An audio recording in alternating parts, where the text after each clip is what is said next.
And so this difference between actual and active is an important distinction.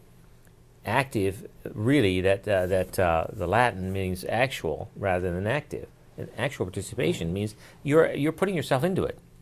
And I think that's a really important point that you're bringing up, because I think people have been misguided again there in terms of what it means to participate in Mass. Right. No, absolutely. And when you look back to the conciliar documents, when you look back to the documents of the Second Vatican Council, and you look to Sacrosanctum Concilium, you can see that that's the recurring theme that goes throughout the Mass, or throughout the entire document, and throughout the new Mass that was being introduced at the time, is that they did not want to lose that understanding of actuality, or at full conscious and active participation. It's something that's constantly been talked about since the 60s and 70s and 80s and 90s and today.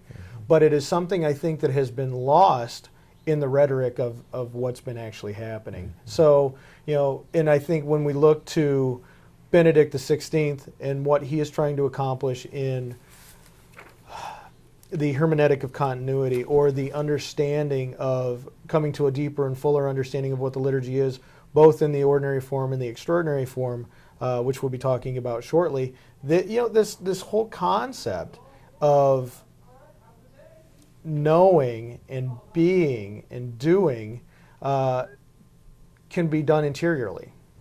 And that's what I think the focus needs to turn into.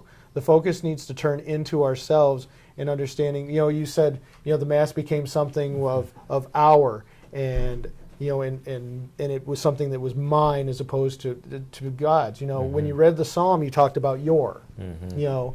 And Monsignor Schuler used to have a little quip that he used to say about that.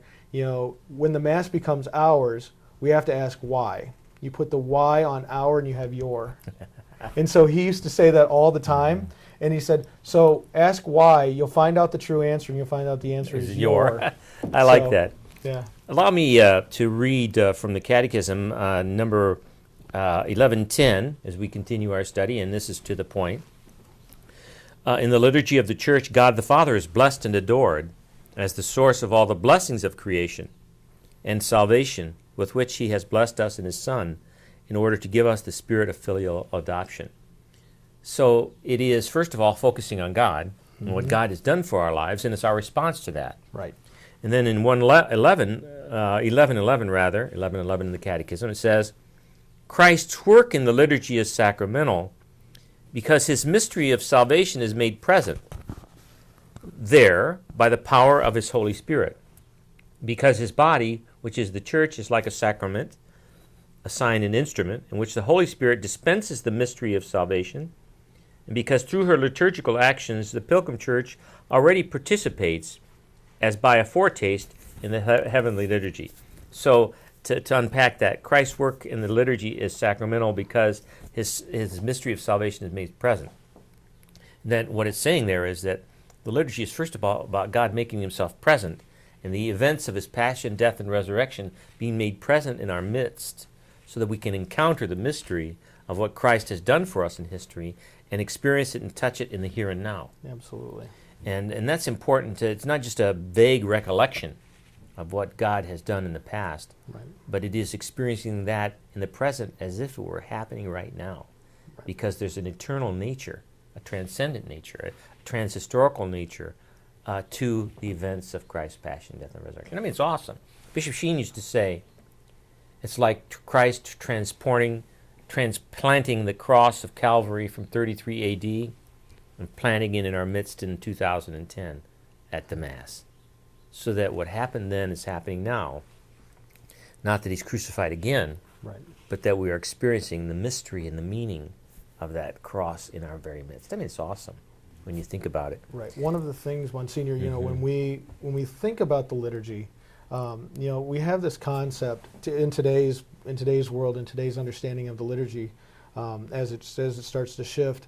You look at the arrangement of the altar today, and what you're finding is what's called a Benedictine arrangement, where you're finding a crucifix in the center of the altar.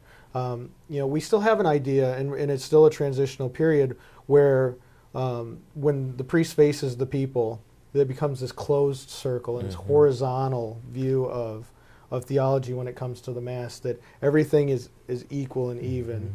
By Pope Benedict placing a cross on the altar and asking all churches to do this, not requiring but asking, in the general way that he does things.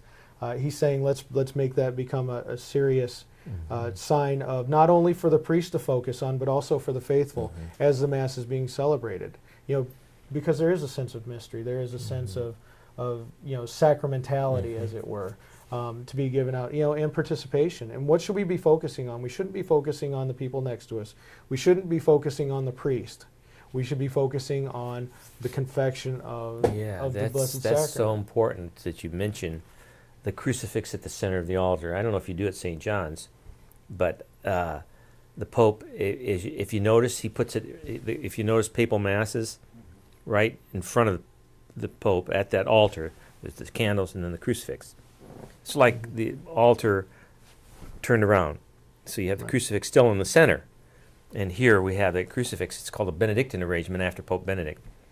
And that he's emphasized the importance of that, because what it does is focuses your attention on the cross as the people look at the altar, and focuses the attention of the priest as the priest looks out.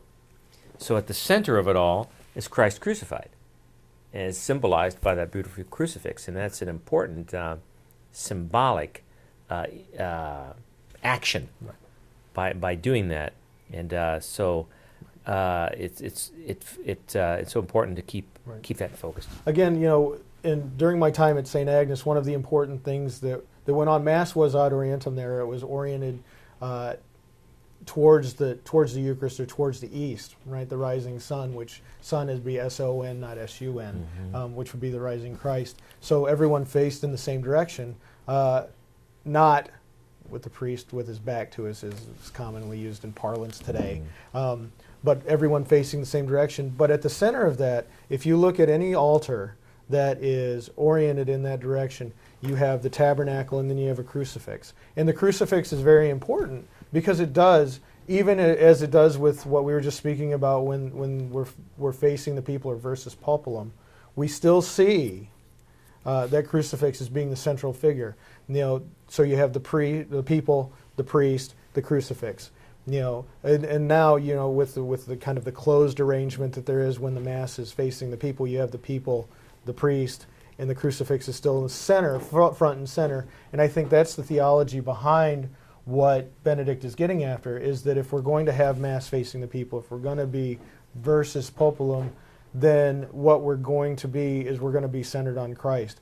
If we're going to turn and face all in the same direction and worship in the same direction, then we're still going to continue to be, as traditionally looking at, or traditionally minded, we're going to see ourselves vertically sent towards God and heaven and through Christ crucified, which is where all of our salvation comes. Right.